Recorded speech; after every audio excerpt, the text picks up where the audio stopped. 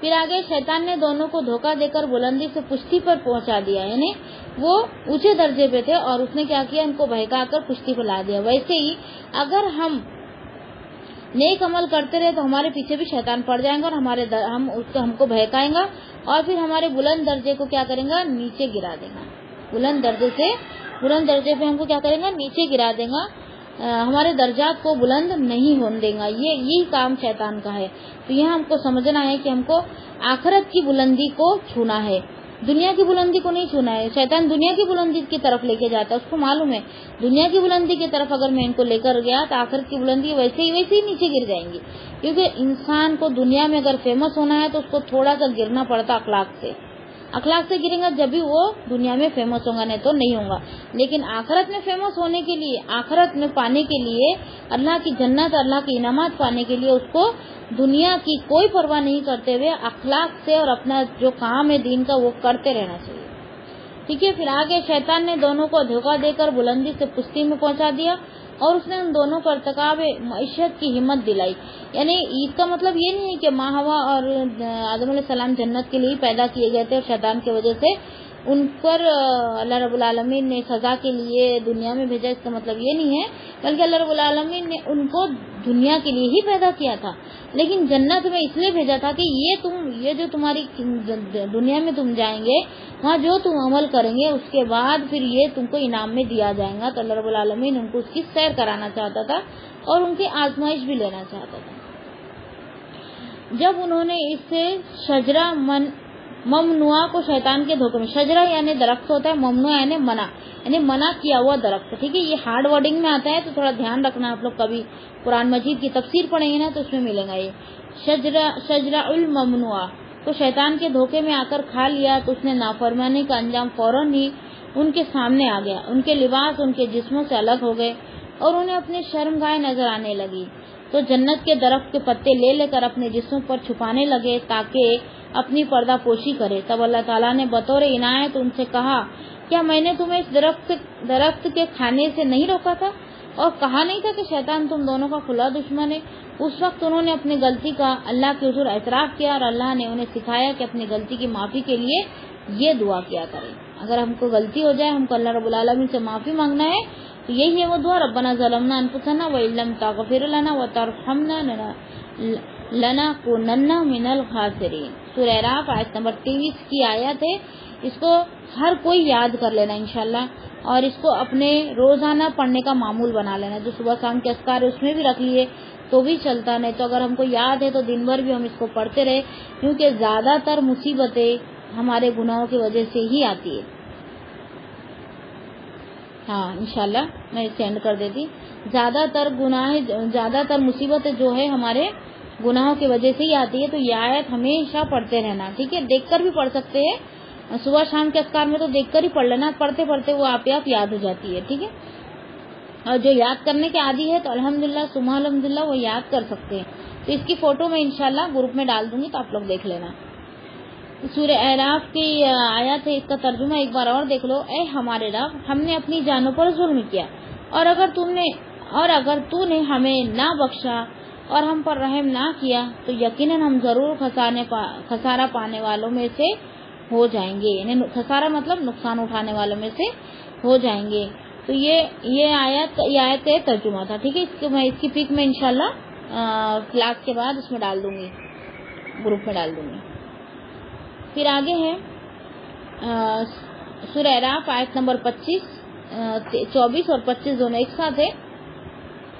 قال اهبطوا بعضكم لبعض عدو ولكم في الأرض مستقر ومتاع إلى حين قال فيها تحيون وفيها تموتون ومنها تخرجون۔ فرمایا اتر جاؤ، تمہارا بعض کا دشمن ہے اور تمہارے لیے زمین میں ایک وقت تک ایک ٹھکانہ اور کچھ زندگی کا سامان ہے۔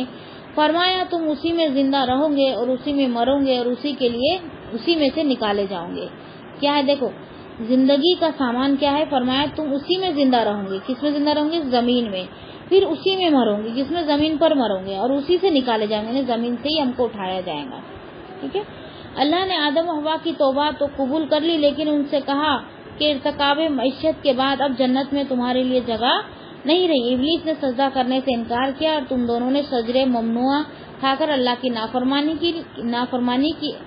نافرمانی کی، اس لیے اب تمہاری جگہ زمین ہوگی اور رہتی دنیا تک تم اور تمہاری ذریت اور ابلیس اور اس کی ذریت کے درمیان عداوت چلتی رہیں گی۔ ذریت یعنی اولاد ہے، تم اور یعنی تمہاری بیوی یعنی آدم علیہ السلام اور آدم علیہ السلام کی بیوی ماں ہوا، ان کی جو اولادیں ہیں، اور ابلیس کی جو اولاد ہے وہ قیامت تک کے ایک دوسرے کے دشمن رہیں گی اور وہ دشمنی آخری تک نبھاتے رہیں گی۔ تم سب زمین ہی پر رہو گے اور دنیا کی عارضی نعمتوں سے موت آنے تک فائدہ اٹھاتے رہو گے، وہیں زندہ رہو گے، وہی مرو گے اور قیامت کے دن وہیں سے اٹھائے جاؤ گے۔ یہی زمین ہے، ہم یہیں پیدا ہوئے، یہیں مریں گے اور یہیں سے اللہ رب العالمین ہم کو اٹھائیں گا۔ اور اللہ رب العالمین نے فرما دیا کہ یہ جو زندگی یہ کیا ہے؟ عارضی ہے۔ عارضی کا مطلب ہے وقتی طور پر تھوڑی سی زندگی ہے۔ دیکھو موسیٰ علیہ السلام کے زمانے میں نا ان کی عمریں بہت لمبی ہوتی تھی، 650 سال 900 سال ایسی ہوتی تھی۔ تو وہاں کے لوگوں کو پتا چلا کہ آگے جب زمانہ آئے گا، جیسا کہ نبی صلی اللہ علیہ وسلم کی امت رہیں گی، ان کی عمر صرف 60-70 سال ہی رہیں گی، 60-70 یا 80 سال ہی رہیں گی۔ تو وہاں کی ایک بڑھیا نے کیا کہا، اگر میں اس زمانے میں ہوتی تو میں کچھ بھی نہیں کرتی بلکہ ایک جھاڑ کے نیچے اللہ کی عبادت کرتے کرتے ہی مر جاتی۔